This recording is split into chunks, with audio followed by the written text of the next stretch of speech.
ఇక డీటెయిల్స్ చూద్దాం. సంచలనం సృష్టిస్తున్న ఫోన్ ట్యాపింగ్ కేసులో నిందితులను కస్టడీకి అప్పగించాలంటూ నాంపల్లి కోర్టులో పోలీసులు పిటిషన్ దాఖలు చేశారు. విచారణ నిమిత్తం అడిషనల్ ఎస్పీలు భుజంగరావు, తిరుపతన్న, ప్రణీత్ రావులను కస్టడీకి ఇవ్వాలని పోలీసులు కోరారు. అయితే నిందితుల తరపు న్యాయవాదులు స్పందిస్తూ కస్టడీ పిటిషన్పై కౌంటర్ దాఖలు చేయడానికి సమయం కావాలని కోరారు. పిటిషన్ దాఖలు చేయాలని నాంపల్లి కోర్టు ఆదేశించింది.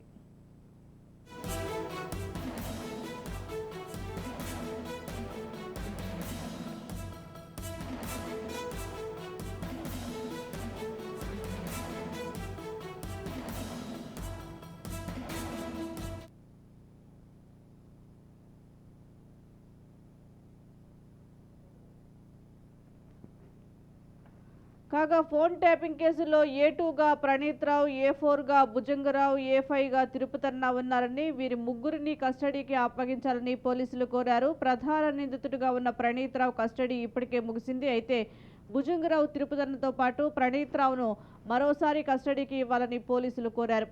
మరోవైపు ఫోన్ ట్యాపింగ్ వ్యవహారంలో తవ్వే కొద్దీ నిజాలు వెలుగు చూస్తున్నాయి. ఈ కేసులో నిందితులుగా ఉన్న అధికారుల గురించి షాకింగ్ విషయం ఒకటి బయటకు వచ్చింది. ఫోన్ ట్యాపింగ్ ద్వారా అధికారులు భారీగానే అక్రమాస్తులు కూడా కూడబెట్టుకున్నారని తెలియవచ్చింది. దీంతో రంగంలోకి దిగిన ఏసీబీ ట్యాపింగ్ ద్వారా వ్యాపారులు, హవాలా ముఠాలను బెదిరించి వారి నుంచి పెద్ద ఎత్తున డబ్బులు వసూలు చేసినట్లుగా సమాచారం.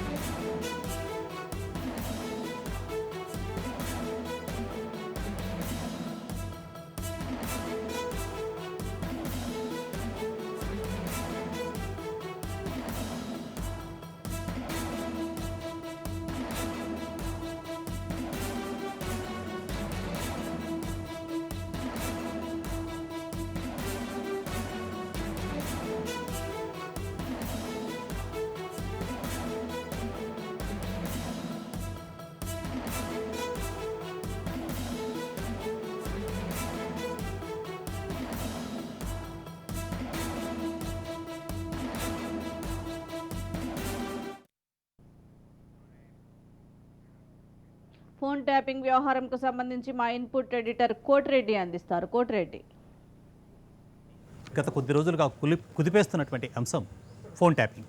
దీనికి సంబంధించి విచారణ చేపట్టిన రోజు నుంచి ఈ రోజు వరకు ప్రతిరోజు ఒక కొత్త కోణం బయటకు వస్తూ ఉంది. వాస్తవంగా ఇంత పెద్ద కుంభకోణం వెనక ఉన్నటువంటిది అంతా కూడా కాకీలే కావడం ఆశ్చర్యకరం కాదు. ఇక కొత్తగా వినిపిస్తున్నటువంటిది బిగ్ బాస్ అనే పేరు. ఎప్పుడో 15-20 సంవత్సరాల క్రితం ఉమ్మడి ఆంధ్రప్రదేశ్లో ఈ బిగ్ బాస్ అనే పదం వినిపించేది. ఇప్పుడు ఫోన్ ట్యాపింగ్ అంశంలో బిగ్ బాస్ ఆదేశాలను మాత్రమే అమలు చేశాము అని చెప్పేసి విచారణలో ఉన్నటువంటి నిందితులుగా ఉన్న పోలీసు అధికారులే చెప్తున్నారు. ఇంతకు ఎవరి బిగ్ బాస్? ప్రభుత్వంలో ఉన్నటువంటి పెద్దల?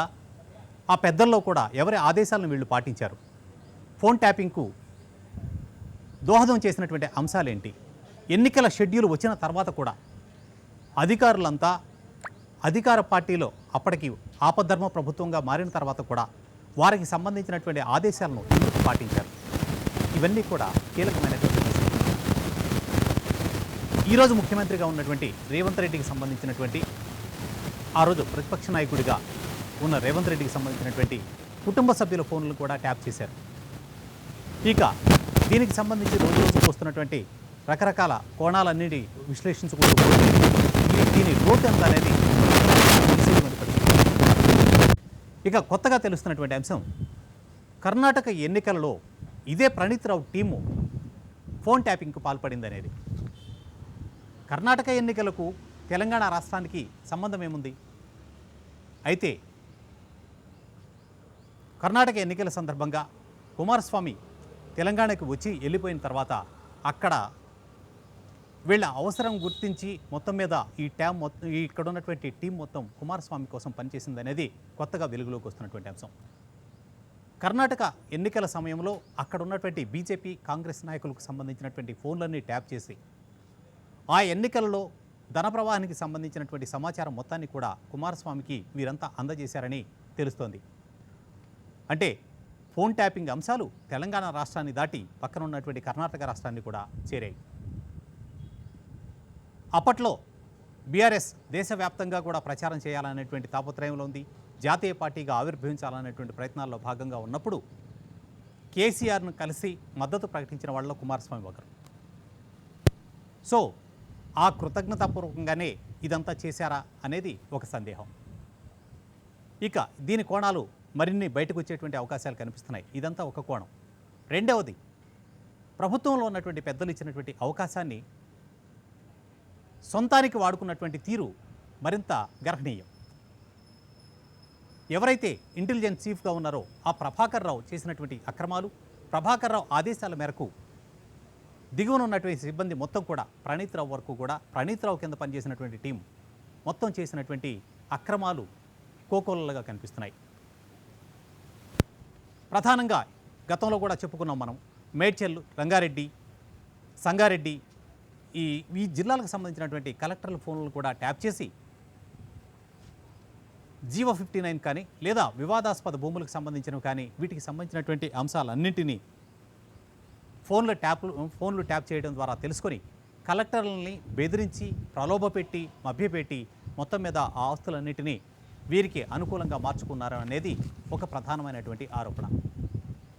వీటితోటే మ్యాన్బూమ్ రియల్ ఎస్టేట్ కంపెనీ అనేది ఒకటి స్థాపించి, ఇది స్థాపించినటువంటి వ్యక్తి ప్రభాకర్ రావు వియ్యంకుడు, వాళ్ళ బావమరిది ఇందులో కీలక సూత్రధారులుగా ఉన్నారు. ప్రభాకర్ రావు వియ్యంకుడిగా ఉన్నటువంటి రవీందర్రావు, బావమరిదిగా ఉన్నటువంటి వ్యక్తి ఇద్దరు కలిసి ఈ మొత్తాన్ని సపరేట్గా వెంచర్లు వేసి శంకరపల్లి సమీపంలో ప్రత్యేకంగా వెంచర్లు వేసి ఒక రియల్ ఎస్టేట్ మాఫియా మొత్తాన్ని కూడా నడిపారని తెలుస్తోంది. ఇంకా దీనికంటే ప్రధానమైన ఇంకొక అంశం ఇప్పుడే కొత్తగా కనిపిస్తోంది. రవీంద్రరావు కొన్ని రియల్ ఎస్టేట్కి సంబంధించినటువంటి కంపెనీల్లో ప్రధాన భాగస్వామిగా ఉన్నారు. ఇది అధికారికంగా కనిపించేటువంటి అంశమే. వాటిల్లో ప్రధానంగా కనిపించేటువంటివి మ్యాక్ విస్టాస్లో డిజిగ్నేటివ్ పార్ట్నర్గా ఉన్నటువంటి Ravindra Rao, Mac hotels and resorts private లిమిటెడ్లో మేనేజింగ్ డైరెక్టర్గా కూడా ఉన్నారు. ఈ రెండింటిలో మరొక పార్ట్నర్గా ఉన్న వ్యక్తి ఆదాల మురళీకృష్ణారెడ్డి. ఈ రెండు కంపెనీల్లో మరికొంతమంది డైరెక్టర్లు ఉన్నారు. కానీ వీరిద్దరు మాత్రమే పార్ట్నర్లుగా ఉన్నటువంటి మరో రెండు కంపెనీలు ఉన్నాయి. మార్వెల్ రెస్టారెంట్స్ ఒకటి, అలాగే మార్విన్ హాస్పిటాలిటీ. ఈ కంపెనీల అన్నింటిలో కూడా వీరిద్దరు మాత్రమే భాగస్వాములు. ఈ రెండింటిలో వీరిద్దరు భాగస్వాములు. మిగిలినవన్నీ కూడా ఈ రియల్ ఎస్టేట్ రిలేటెడ్ కంపెనీలు అన్నింటిలో కూడా వీరిద్దరికీ భాగస్వామ్యం ఉంది. మరి అక్రమంగా సంపాదించినటువంటి ఇన్ని వందల కోట్ల రూపాయలను ఎటు తరలించారు అనేదానికి ఇప్పుడు వేళ్లన్నీ కూడా ఈ కంపెనీల వైపే చూపిస్తున్నాయి. సంపాదించినటువంటి ఈ ఆస్తులన్నింటినీ అక్రమ మార్గాల్లో తరలించి ఈ రియల్ ఎస్టేట్లో చొప్పించారు అనేటువంటి ఆరోపణలు వస్తున్నాయి. ఇందుకు ప్రధాన సూత్రధారిగా వ్యవహరించినటువంటి వ్యక్తి ఒకరు రవీంద్రరావు అయితే మరొక వ్యక్తి పేరు కొత్తగా వినిపిస్తున్న పేరు మురళీకృష్ణారెడ్డి. ఈ కోణంలో దర్యాప్తు కనుక జరిగేట్లయితే చాలా విషయాలు వెలుగులోకి వచ్చేటువంటి అవకాశం కనిపిస్తూ ఉంది. తొలి నుంచి రాజు న్యూస్లో మనం చెప్తూనే ఉన్నాం, ఏ రోజైతే ప్రణీత్ రావుకి సంబంధించినటువంటి అంశం బయటకు వచ్చిందో దీని వెనక కీలక సూత్రధారులుగా ఉన్నటువంటి వ్యక్తులు ప్రభాకర్ రావు, ఆ తర్వాత భుజంగరావు, వీళ్ళంతా కూడా ఇందులో కీలకంగా ఉన్నారు. వీరి వెనక మీడియాకు సంబంధించినటువంటి వ్యక్తులు ఉన్నారు అని మొదటి నుంచి మనం చెప్తూనే వచ్చాం. అలాగే సాంకేతిక సహకారం అంతా కూడా రవిపాల్ అనేటువంటి టెక్నికల్ కన్సల్టెంట్ ఎవరైతే ఉన్నారో అతనే అందించారు అని చెప్పాం. ఇప్పుడు విచారణలో ఈ పేర్లన్నీ ఒకటి తర్వాత ఒకటిగా రాజు న్యూస్ చెప్పినవే బయటకు వస్తూ ఉన్నాయి. ఇక ప్రభుత్వంలో ఉన్నటువంటి పెద్దలకు సంబంధించింది, వీళ్ళు ఎక్కడెక్కడ ప్రణీత్ రావు టీము ఎక్కడెక్కడ వార్ రూములు ఏర్పాటు చేశారు అనే అంశాలను కూడా గతంలో మనం చెప్పాం. అవన్నీ కూడా విచారణలో బయటపడుతున్నాయి. దీని వెనుక ఉన్నటువంటి రాజకీయ ప్రముఖులకు సంబంధించిన అంశాలు కూడా ఒకటొకటిగా వెలుగులో. అయితే అడ్డదారులో స్వీయ ప్రయోజనాల కోసం వీళ్ళు చేసినటువంటి ప్రయత్నాల్లో భాగంగా సంపాదించినటువంటి అక్రమ ఆస్తులన్నింటినీ రకరకాల మార్గాల్లో వీళ్ళు తరలించారనేది తెలుస్తోంది.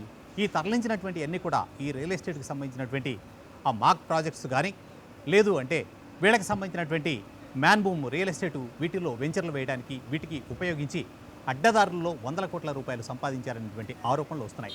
ఈ విచారణ మరింత కీలక దశకు చేరుకున్న తర్వాత వీటి సాక్ష్యాధారాలతో కూడా నిరూపణ అయ్యేటువంటి అవకాశం కనిపిస్తుంది.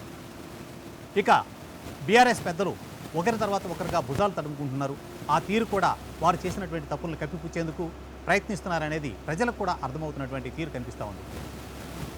ఎక్కడైతే అక్రమాలకు పాల్పడ్డారని చెప్పి ఎర్రబెల్లి దయాకర్ రావు మీద ఆరోపణలు వచ్చాయో అతనికి సంబంధించినటువంటిది భూముల కబ్జా, బెదిరింపులు వంటి కేసులు నమోదైన తర్వాత దయాకర్ రావు సంబంధిత వ్యక్తులే నాకు తెలియదని చెప్తున్నారు. వ్యక్తి తెలియాల్సిన అవసరం లేదు. స్థలం మీద కన్ను పడితే తన అనుచర వర్గం అంతా వెళ్ళి బెదిరింపులకు పాల్పడడం, తాను బెదిరింపులకు పాల్పడడం, ఆ ఆస్తులన్నీ కూడా స్వాధీనం చేసుకున్నటువంటి కార్యక్రమాలు గతంలో జరిగాయి అనేటువంటిది ప్రధానమైనటువంటి ఆరోపణ. ఇక కేటీఆర్ కూడా అధికారం మీ చేతిలోనే ఉంది కాబట్టి అన్ని విచారణ చేయండి, అన్ని బయటికి తీయండి, మీరు మమ్మల్ని ఏమి చేయలేరు అనేది ఇంకొంత దూకుడుగానే మాట్లాడుతున్నటువంటి తీరు కనిపిస్తుంది. బీఆర్ఎస్ పెద్దలు మాట్లాడేటువంటి మాటలకు 10 రెట్లు సవాలు చేసేటువంటి మనస్తత్వం ఉన్నటువంటి రేవంత్ రెడ్డి ఈ నాయకులందరినీ వదిలివేస్తారని అనుకోవడానికి లేదు. అయితే సాక్ష్యాధారాలు ప్రభుత్వం మారిన వెంటనే సాక్ష్యాధారాలను ధ్వంసం చేసినటువంటి తీరు, వాటిని రిట్రీవ్ చేస్తున్నటువంటి దానిలో భాగంగా ఇప్పుడు జరుగుతున్నటువంటి అవన్నీ సమాచారం అంతా కూడా బయటకు తీసిన తర్వాత వీరందరిపైన చర్యలు ఖచ్చితంగా తీసుకునేటువంటి పరిస్థితి ఉంది. ప్రస్తుత ప్రభుత్వంలో ఉన్నటువంటి రెబల్ ముఖ్యమంత్రిగా ఉన్నటువంటి రేవంత్ రెడ్డి ఏ చిన్న తప్పుని వదిలిపెట్టడం అనేది స్పష్టంగా కనిపిస్తోంది.